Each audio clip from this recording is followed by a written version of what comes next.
Hello and welcome to today's video. Today I've got some really fun inks to show you. Van Dieman's ink, a Tasmanian ink brand. Tasmania is the island state at the bottom of Australia, if you weren't familiar. Van Dieman's ink have been making some really great inks recently. They've had these beautiful sort of shimmer inks and multi-tonal things, and there's a couple here that are really great. This is the Explorer series, which is a series of 4 inks they recently released. We've got Dame Freya Stark, we've got Dr. David Livingstone, we've got Sacagawea, and Marco Polo. These are 4 very distinct inks. There are 2 shimmer inks here in Dame Freya Stark and Sacagawea. And then 2 sort of more standard inks. Now, these, you can find out more about the Explorers and why these colors may line up, if you will, on the Van Dieman's Ink website, which I will link down below. But also, Pole Prediction provided these samples for me today to show you. So a big thank you to them, and I will link to their website down below as well. These are them on coloring cards. We're going to look at it on some other kinds of paper today, and then do just a little quick color comparison as well. Okay, starting with it here on Rhodia. Rhodia is, this is 80 GSM Rhodia paper. It's kind of one of the standards for fountain pen use. You can see Dame Freya Stark there is a really unique color, and that shimmer is really beautiful. I don't quite know how to describe this color. It's kind of like light browns, yellows, pinks, greens, everything sort of rolled into one. It's a definite multi-chroma ink, and with a like a rose goldy looking shimmer. It's hard to really tell. I try and evaluate the shimmer based on my perception of them as opposed to what the companies necessarily say. And then we've got Dr. David Livingstone, which is a very muted, moody, pinky red. I think that's the best way to describe that. Beautiful shading there on that one as well. Then we've got Sacagawea, another multi-chroma shimmer ink. Now that's blues and pinks and greens and this lovely sort of silvery shimmer through there. It looks absolutely beautiful. It's a really lovely looking ink. And then we've got Marco Polo here, which is a lovely sort of straight up muted green as well, like almost an emeraldy kind of green. Now I have said here that these are $15.95 Australian for the 30ml bottle from Pulp Addiction. You can also buy them from the Van Dieman's Ink website as well as other retailers worldwide, but this is a great place to get them if you are in Australia. Now showing them here on Tomo River paper. Now Dame Freya Stark here is much pinker on this paper. Now a lot of these multi-chroma inks do perform differently on different kinds of paper. So whereas on the Rhodia, more of those sort of browny, fawny sort of colors were coming through, beigey sort of things, this has got much more of the pink coming through. As does the pink in the Dr. David Livingstone here. This is a really, this ink is so beautiful. I really like it a lot. Sacagawea looks amazing. More pinks, more the merrier.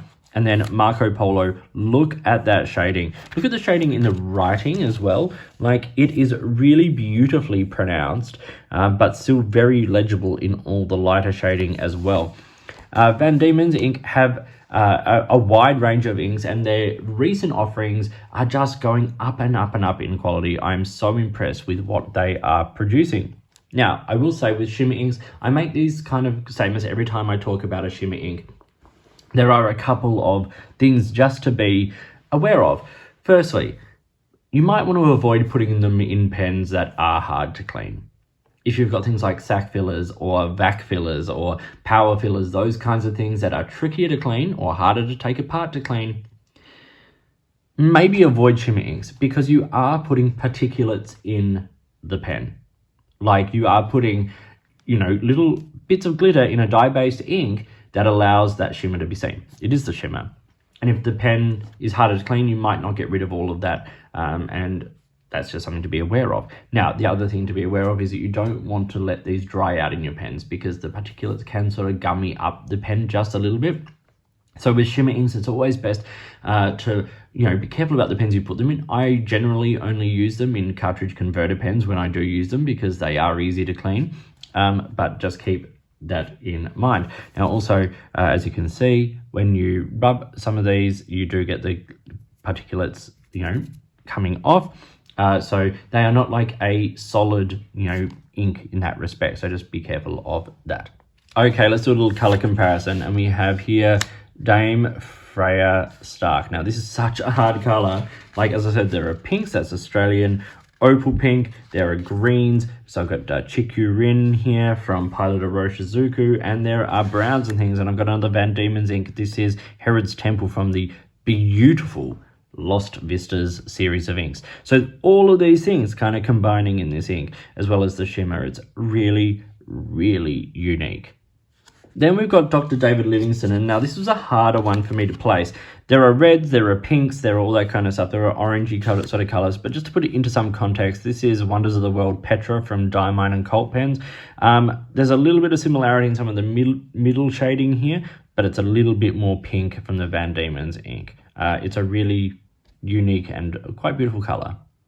Then we've got Sacagawea here. Now this ink is absolutely beautiful. And the two inks I'm pulling it up alongside are Robert Oster's Romeo and Juliet, which is one of my favorite recent inks from Robert Oster, and Lost from Wearing All. So you've got these multi-chromas, the teals, light blues, greens, pinks, all that kind of stuff. So Robert Oster's Romeo and Juliet is quite similar without the shimmer, but you get those multi-chroma things happening quite a lot with this ink.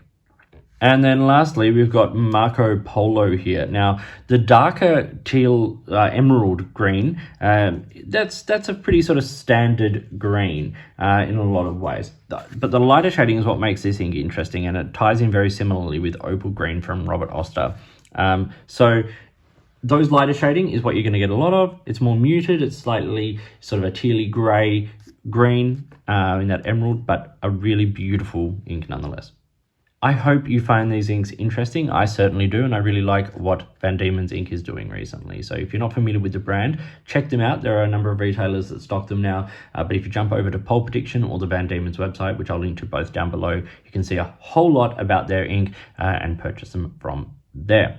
Once again, a big thank you to Pulp Addiction for sending these out for this video. Please like and subscribe, hit the notifications button, all that kind of stuff. If you've got products you think I should be looking at, or if there's a way you would like to support the channel, I would really love to hear from you. It's your support that makes this channel possible at all. So until next time, enjoy your inks, enjoy writing, and I'll talk to you soon.